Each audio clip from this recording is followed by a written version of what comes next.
Assalamualaikum Sobat Football United, ringan amatiran ala gue ya. Liga Inggris tinggal menyisakan kurang lebih hampir 2 bulan lagi setelah jeda internasional akan memasuki periode akhir ya. Dan dari situ gue melihat bahwa bagaimana sistem permainan yang diinginkan oleh Ruben Amorim ini semakin bisa diimplementasikan oleh pemain-pemain Manchester United. Terlihat dari beberapa pertandingan terakhir ada situasi progres ya. Memang belum sempurna, memang masih belum paripurna.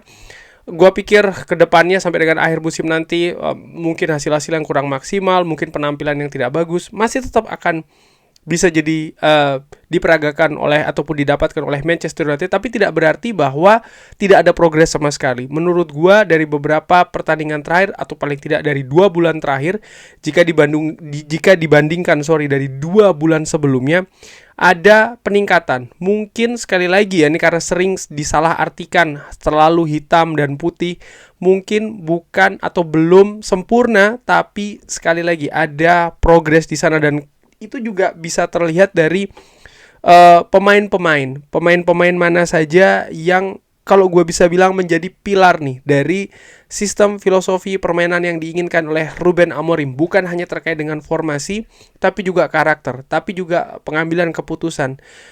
Pemain-pemain Manchester United di beberapa pertandingan terakhir ini ya dengan kedalaman skuad yang tidak bagus ya, memaksa dalam tanda kutip Ruben Amorim memainkan pemain yang nyaris itu-itu saja. Tapi ada faktor positifnya, karena pemainnya itu-itu saja, mereka nampaknya juga lesson and learn ya. Mereka mempelajari, mereka memperbaiki kesalahan-kesalahan dari pertandingan sebelumnya. Ada satu faktor menurut gue yang nampak menjadi bahan bakar dari sistem intensitas tinggi yang diinginkan oleh Ruben Amorim, yaitu adalah fisik. Bagaimana Ruben Amorim menuntut 90 menit plus pemain ini untuk terus bergerak ya. Dan ini menurut gue merupakan mungkin sumbu utama dari sistem permainan Ruben Amorim. Di samping juga penyesuaian terhadap positioning, pengambilan keputusan, karena terkait dengan posisi ini juga menjadi peran yang penting, karena dengan sistem 3 back, 3-4-2-1, wing back misalnya harus tahu kapan naik, kapan turun. Lini tengah pun juga memiliki situasi yang berbeda jika dibandingkan dengan sistem formasi sebelumnya. Jadi ada banyak penyesuaian, dan menurut gua dua hal itulah yang merupakan menjadi salah satu pilar utama dalam permainan intensitas tinggi yang diinginkan oleh Ruben Amorim, fisik dan juga positioning yang tepat. Tentu saja ada juga poin-poin lainnya ya.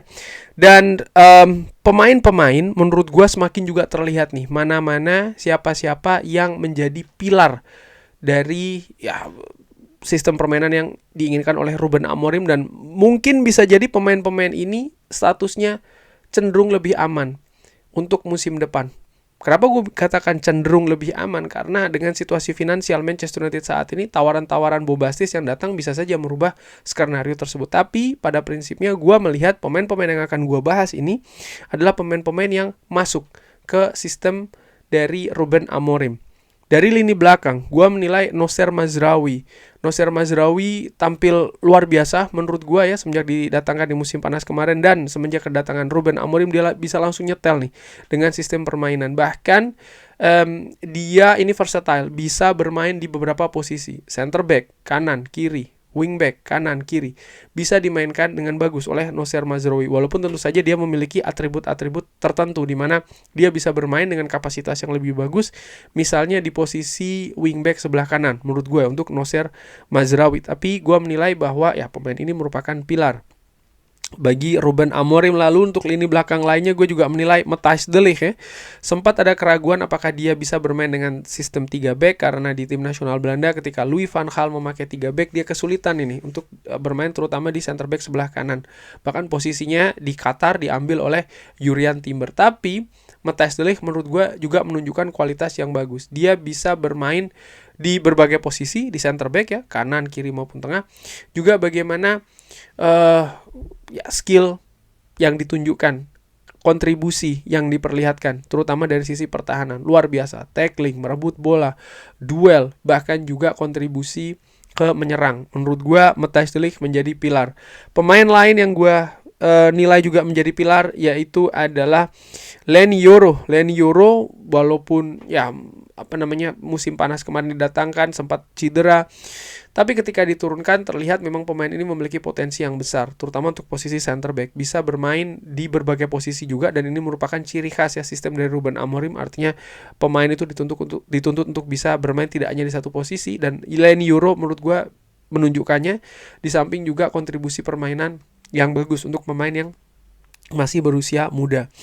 Nama lainnya Patrick Dorgu. Pemain ini walaupun masih baru, tapi gue menilai pemain ini bisa bermain dengan sistem yang diinginkan oleh Ruben Amorim, bisa mengimplementasikan apa yang diinginkan oleh Ruben Amorim. Dan Manchester United khusus untuk sektor wingback terlihat berbeda nih dengan hadirnya Patrick Dorgu. Sempat di awal ketika dia datang ke Manchester United di musim dingin dimainkan di wingback sebelah kanan, tapi nampaknya posisi terbaiknya justru ada di wingback sebelah kiri. Itu tadi pemain untuk lini belakang ya. Nama-nama lainnya misalnya seperti kayak Lisandro Martinez, iya, tapi ada keterbatasan karena gue menilai Lisandro Martinez pemain yang fragile dengan cedera musim ini dan juga musim sebelumnya. Ada tanda tanya di sana. Kapasitas Diogo Dalot ya menurut gue tidak cukup meyakinkan, sehingga gue lebih memilih pemain-pemain yang tadi gue sebutkan. Oke, pemain lini tengah. Jelas menurut gue ada dua pemain yang menjadi pilar di sana untuk lini tengah, yaitu pertama Manuel Ugarte. Ini bukan sesuatu yang mengejutkan karena Manuel Ugarte sudah pernah bermain di sistem Ruben Amorim di Sporting, dan dia menunjukkan bahwa ya dia sangat dalam tanda kutip fasih bermain di lini tengah dengan sistem center back. Memiliki daya juang yang bagus, fighting spiritnya oke, kemampuan dalam merebut bola, tackling, mengamankan bola bagus. Hanya mungkin yang harus ditingkatkan sedikit adalah distribusi bolanya.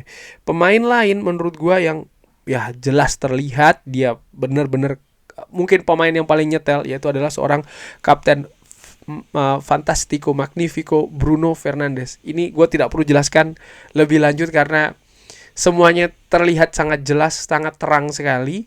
Bruno bisa bermain di berbagai posisi, kontribusinya yang tertinggi menjadi kepercayaan dari Ruben Amorim. Gue tidak perlu menambahkan lagi, segalanya sudah sangat jelas. Pemain-pemain lain menurut gue ya, baik itu Kobbie Mainoo ataupun juga Toby Collier, menurut gue masih belum pasti bisa bermain di sistem Ruben Amorim. Tapi bukan berarti mereka tidak bisa. Gue katakan gue masih belum teryakinkan. Artinya mereka tetap punya potensi untuk bisa tampil masuk ke sistem dari Ruben Amorim. Untuk lini depan ya, menurut gue dari nama-nama yang ada hanya Amat yang bisa nyetel, dan ini terlihat juga dari kontribusi dari seorang Amat ya. Dia bisa tampil bagus musim ini sebelum dia cedera, kontribusinya pun juga demikian, pergerakannya menyulitkan, dia memiliki fleksibilitas yang bagus, juga versatile ya, wingback kanan, penyerang di sayap kanan. Bahkan ketika Manchester United ini buntu, daya dobraknya Amat bisa memberikan perbedaan di sana. Jadi menurut gua Amat ini menjadi pilar untuk lini depan. Pemain-pemain lain Rasmus Højlund, Joshua Zirkzee masih belum meyakinkan. Walaupun menurut gua ya kalau dia atau mereka ini mendapatkan sentuhan yang pas dari tim kepelatihan Manchester United, mereka memiliki potensi yang besar. Pun juga seorang Alejandro Garnacho. Garnacho tampil sering sekali menjadi pemain Manchester United yang paling berbahaya dengan pergerakannya, dengan keberaniannya, dengan penetrasinya, dengan kecepatannya. Tapi menurut gua pemain ini sempat diragukan oleh Ruben Amorim ya di periode-periode awal bersama dengan Marcus Rashford. Tentu saja ada perbaikan, iya, tapi gue menginginkan konsistensi dan juga berharap juga konsistensi dan juga perbaikan yang lebih bagus lagi, sehingga ya dia layak untuk mendapatkan predikat sebagai pilar dari permainan Ruben Amorim. Itu tadi menurut gue ya pemain-pemain yang menjadi pilar sistem permainan dari Ruben Amorim, dan gue perkirakan, mungkin gue prediksi pemain-pemain ini juga tetap akan menghiasi starting 11 Manchester United, bukan hanya untuk musim ini sampai dengan akhir nanti, tapi juga untuk musim depan. Tentu saja dengan pemain-pemain baru yang diharapkan akan datang, ataupun pemain-pemain lain yang tadi tidak gue sebutkan yang memiliki perbaikan di permainannya. Kurang lebih seperti itu. Bagaimana menurut Sobat Football United? Seperti biasa silahkan drop di kolom komen. Terima kasih sudah menyaksikan. Jangan lupa like, sholat, dan juga subscribe. Wassalamualaikum warahmatullahi wabarakatuh. Thank you.